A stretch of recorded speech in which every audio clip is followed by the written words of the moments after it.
Good morning! Bon, cette vidéo est très difficile à faire, ça doit faire la 10e fois que je recommence. Mais en fait, ces derniers mois, je me suis vraiment posé la question de savoir est-ce que j'arrête YouTube ou pas? Est-ce que j'ai envie de continuer à faire ces vidéos? Grande question. Et la réponse simple, en fait, c'est non. Enfin non, j'ai pas envie d'arrêter de partager ces vidéos et de les faire, mais il y a beaucoup de choses qui ont changé. Des choses qui ont changé à l'intérieur, des choses qui ont changé à l'extérieur de ma vie, des choses qui ont changé dans, j'ai envie de dire, dans la sphère aussi des gens qui regardent les vidéos et de la manière dont les choses sont consommées. Et j'ai envie de parler un petit peu de tout ça aujourd'hui. J'ai envie de te donner l'envers du décor de ce qui se passe sur cette chaîne. Qu'est-ce que tu peux attendre aussi pour le futur, peut-être même pour cet été. Et je vais te laisser avec une petite note de bienveillance et de, comment dire, de gratitude vers la fin, parce que je voudrais exprimer pas mal de choses à travers vous. J'ai retrouvé mon carnet de 2019-2020 et c'est incroyable ce qu'il y a à l'intérieur. On pourra en reparler un petit peu, mais c'est juste génial de voir toutes ces notes, toutes ces idées. Je te montre des pages blanches, mais toutes ces idées de photos, toutes ces idées de vidéos. Enfin bref, en même temps, je vais aussi te laisser avec un petit challenge créatif pour l'été. Je te le mettrai dans la description. Je te laisserai regarder un petit peu ça et je pense que ça peut t'aider à booster un petit peu ta photographie, t'aider parce que, encore une fois, voilà, on essaie de faire avancer les choses ensemble et j'ai créé un petit truc pour toi assez impressionnant. On en parle dans quelques minutes.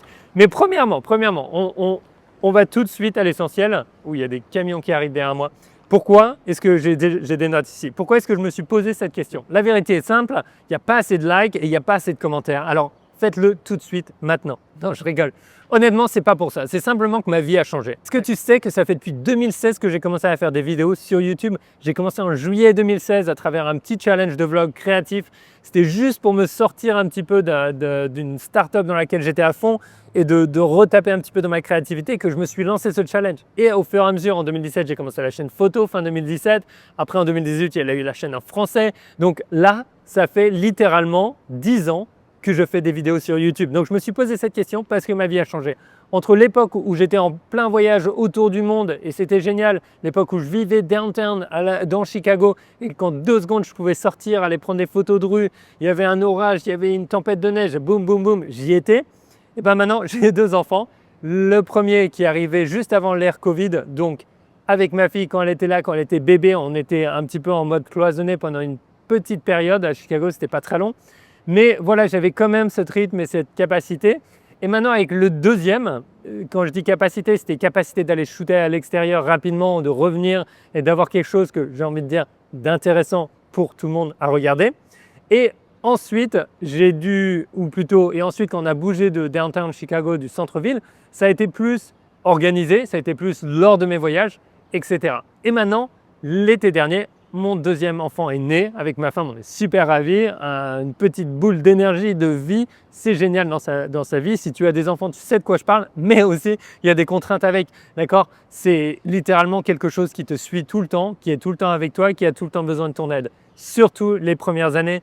Et ça, c'est important de le savoir, je le savais, je m'en doutais, mais voilà, ça impacte un petit peu où j'en suis dans la vie, comment je peux faire les choses. C'est dur pour moi de me dire je vais partir 3 semaines au Népal alors que voilà, le bébé il a moins d'1 an, que ma femme va être seule avec pour s'en occuper, on n'a pas forcément les grands-parents autour, etc. Donc ça reste des petits challenges de la vie de tous les jours. Donc moins de voyages, du coup, j'ai pris des notes, ne t'inquiète pas si je regarde mon carnet là, et moins de sorties photos spontanées comme je te disais, et aussi, surtout, très important, une fatigue des réseaux sociaux en fait. Je ne sais pas comment t'expliquer, mais voilà, plus de 10 ans, parce que 2014, je crois que j'ai commencé Instagram, donc 10-12 ans entre Instagram et YouTube.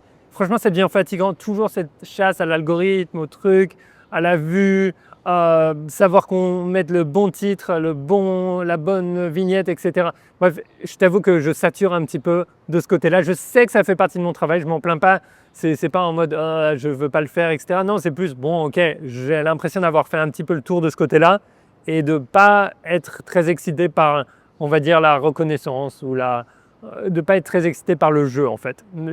J'espère que ça peut te parler. Donc tu vois, c'est pas la photographie qui me fatigue en fait, c'est un petit peu tout ce qu'il y a autour de partager la photographie avec le reste du monde. Parce qu'en photographie, et c'est ça, on peut passer tout de suite à ce qui n'a jamais changé en fait, là, ça n'a pas changé. Mon amour de la photographie n'a pas changé. Tu vois, je suis là, je regarde ces lignes directrices, je regarde la lumière qui tape au sol quand la lumière directe arrive, Et c'est trop beau avec les ombres, j'adore prendre des photos, j'adore être dans la rue, j'aime bien être avec mes enfants, essayer de créer des petites photos un petit peu intéressantes. Si tu te rappelles du livre que j'avais fait sur justement les femmes de ma vie au Japon, bah c'est pareil, ça c'est vraiment une transcription de mon amour de la photographie, de mon amour de storytelling. Et pour ça en fait, j'ai pas besoin de tout partager avec tout le monde en fait. Je peux le faire juste pour moi, mais en même temps, j'adore aussi interagir avec certains d'entre vous, voir votre progrès et l'impact que j'ai de mes difficultés, de mes résolutions que j'ai trouvées et des partages que j'ai pu faire avec vous. J'adore voir un petit peu comment est-ce que ça t'aide, comment est-ce que ça impacte un petit peu, et puis j'aime bien rencontrer, aller shooter avec certains d'entre vous. Enfin, grâce à YouTube, grâce à Instagram, grâce aux réseaux sociaux, j'ai rencontré plein de gens incroyables. J'ai pu partir en plein de shoots géniaux dans plein d'endroits dans le monde. Et ça, j'adore toujours, tu vois. J'adore partir avec des amis et créer quelque chose d'important. Mais le plaisir de créer a changé. Le plaisir de créer de la photographie juste pour le plaisir de la photographie est bel et bien là, est très fort. Mais le plaisir de créer pour partager, pour avoir des vues, pour que les autres le voient, j'ai envie de dire c'est descendu très bas sur la liste. Donc voilà un petit peu ce qui a changé chez moi. On y arrive tout de suite. Je cours moins après les vues. Je t'ai mis quelques bullet points. Les shorts ne m'intéressent mais pas du tout. Donc j'avais fait du short form content, c'est-à-dire du contenu court un petit peu. Et YouTube passe son temps à pousser le contenu court. Et ça me frustre d'une certaine manière. Tu as littéralement toutes les plateformes qui poussent un contenu qui pour moi n'est pas en ligne avec les valeurs que je cherche à partager, avec la réalité qui est lente, qui prend son temps. Parfois, il faut être là, il faut être assis dans la rue, observer les choses. C'est pas 3 secondes sur un reel, on passe à autre chose et ah ouais, c'est génial, il y a toujours quelque chose de nouveau. On a l'impression que c'est comme le casino, on a l'impression à chaque fois qu'on va tirer la manette, le prochain il va être bien. Peut-être que là on en a fait 10 qui n'étaient pas bons, mais le prochain il va être bien. Non, et pour moi, j'ai pas envie de connecter avec des gens qui sont absorbés là-dedans non plus. Donc excuse-moi si tu l'es, ça n'a rien contre toi. Mais si tu as la capacité de regarder cette vidéo, de toute façon, tu n'es pas très affecté, je te préviens tout de suite. Pourquoi? Parce que voilà, je le vois à travers des enfants, le vois à travers des adultes. J'ai l'impression, et voilà, c'est juste mon impression, que la capacité de concentration et de rester présent fait que dégringoler. Et la photographie, pour moi, c'est l'opposé, c'est être présent, avoir de la patience, être capable d'être réactif, mais ne pas être en train de courir comme un chien fou. Enfin, voilà, si tu regardes ça et que tu n'as pas la capacité de comprendre et d'observer les choses, bah, ça te paraît, c'est sale, il y a des poteaux partout, il y a de la graisse qui tombe du ciel, enfin, parce qu'à chaque fois que les trains ils passent, il y a de la graisse qui tombe. Enfin voilà, je ne sais pas si tu vois un petit peu ce que je veux dire, dis-moi dans les commentaires tout de suite si ça résonne ou pas. Je pense que là, on part plus sur un podcast, hein. Mais voilà, je voulais partager un petit peu tout ça avec toi. Donc pour continuer, j'ai besoin de moins de validation, hein, des plateformes, de vous, etc. J'ai envie de dire, je suis un petit peu plus ancré que je ne l'étais il y a 10 ans dans qui je suis et quoi je suis un petit peu dans ce monde et dans tout ça. D'ailleurs, si tu fais partie de ma newsletter, tu as peut-être dû voir que c'était une des questions aussi qui revenait dans ma retraite de méditation que j'ai fait il n'y a pas longtemps.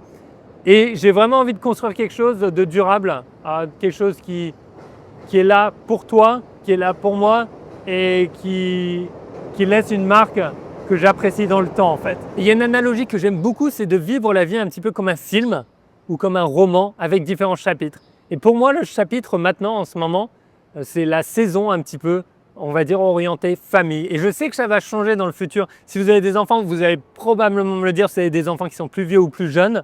Mais ma fille, elle a 6 ans et demi, ça passe super vite. Donc je me dis, encore 6 ans, elle a 12 ans.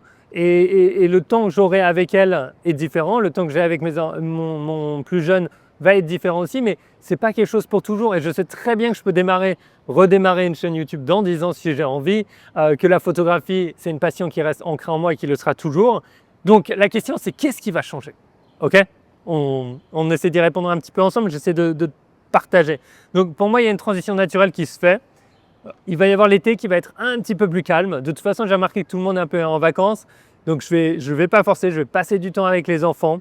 Je veux revenir davantage vers l'envie de moi de créer, de partager quelque chose et de vivre un petit peu ces aventures et de les partager. Il y a quelqu'un qui est en train de courir après un pigeon là-bas, je ne sais pas pourquoi. Je vais continuer à faire des vidéos, bien entendu, mais peut-être un petit peu différemment. Peut-être qu'il y aura plus de tutos.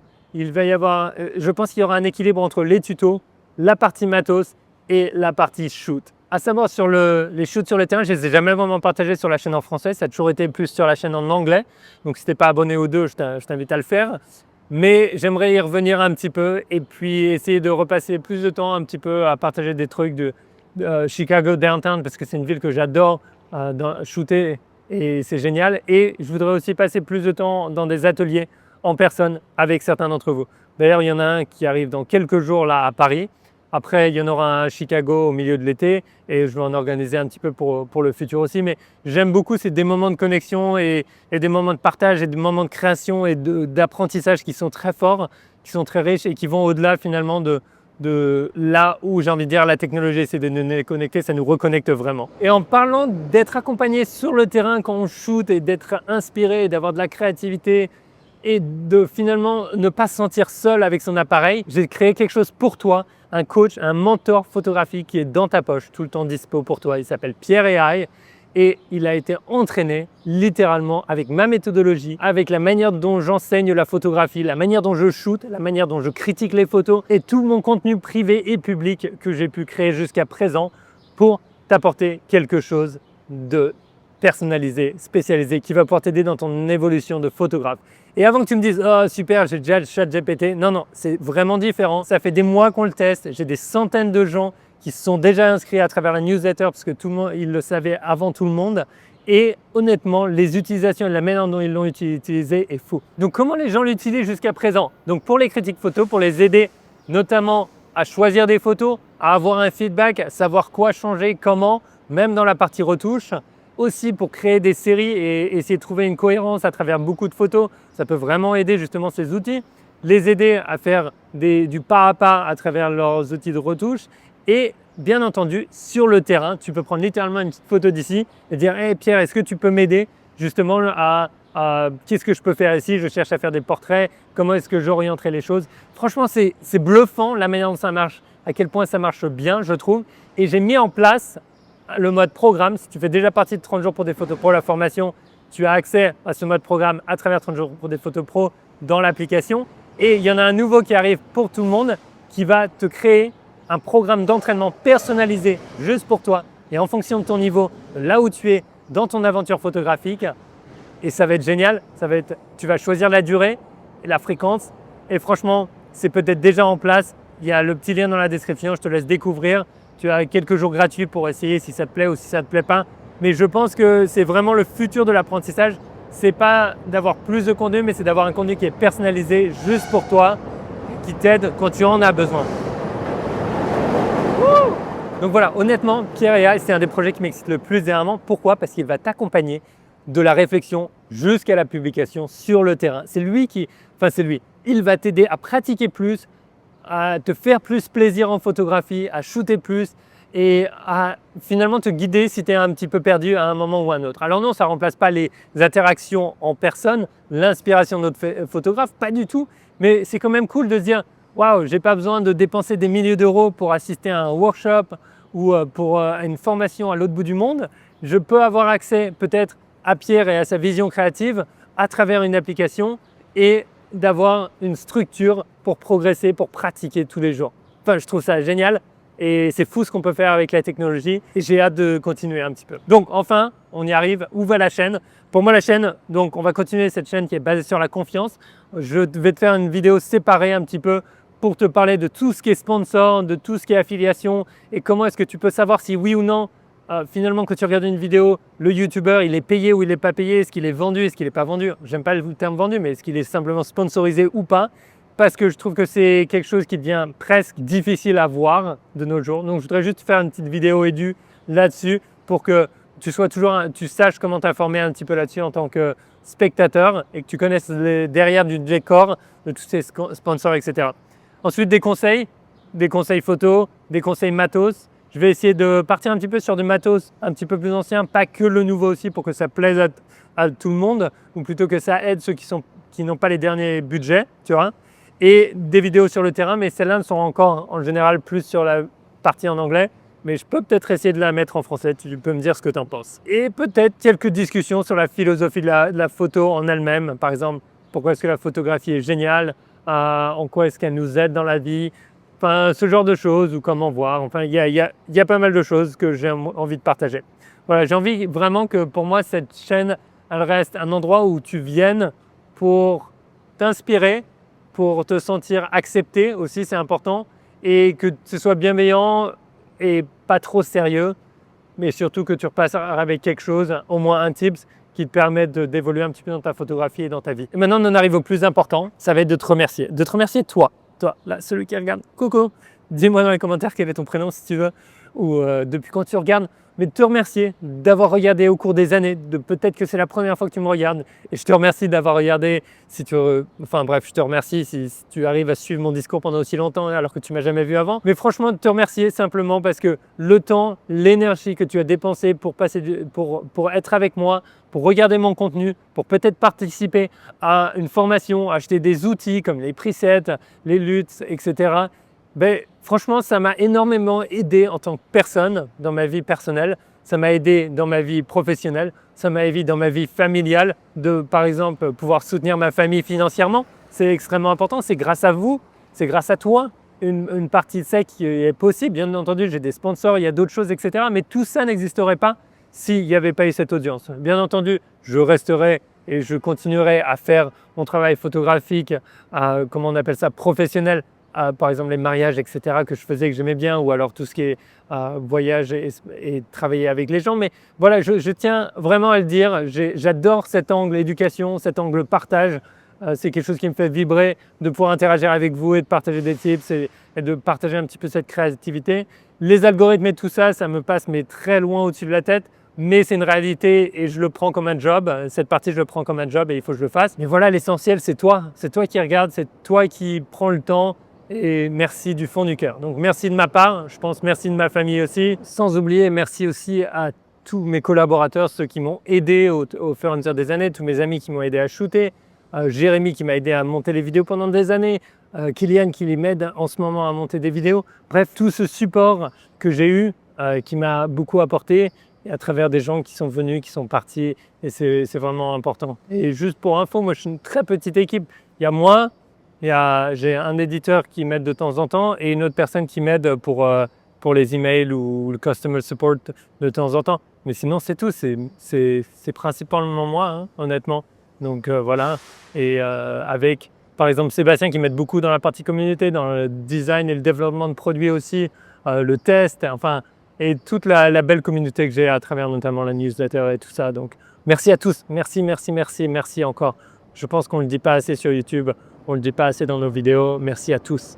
Maintenant, je suis curieux. Dans 5 ans, quelle chaîne est-ce que tu aimerais encore voir exister ici sur YouTube? À travers ce que je fais, à travers la photographie, quel type de chaîne est-ce que tu aimes encore voir dans 5 ans? J'espère qu'on ne se sera pas tous transformés en zombies de 10 secondes d'attention.